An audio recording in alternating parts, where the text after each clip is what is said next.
Something has happened with this Comer's Wall fan with the blades backwards on my Alaska fan. So this is out the spinner net, and here it goes. Something happened and it made a crazy noise. When I turn it on, this is what I found.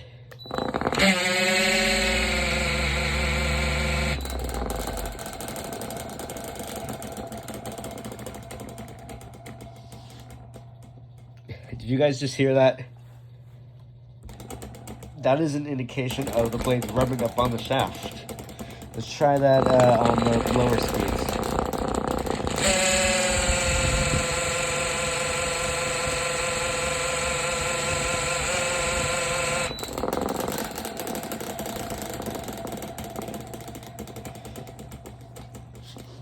With the spinner nut, it doesn't make that noise. You'll see what I mean.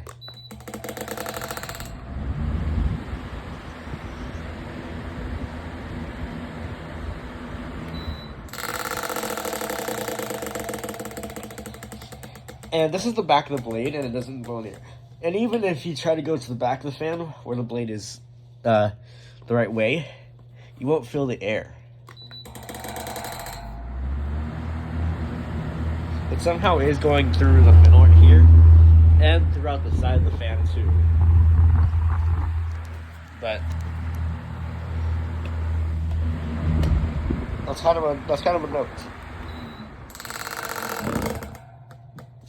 So there.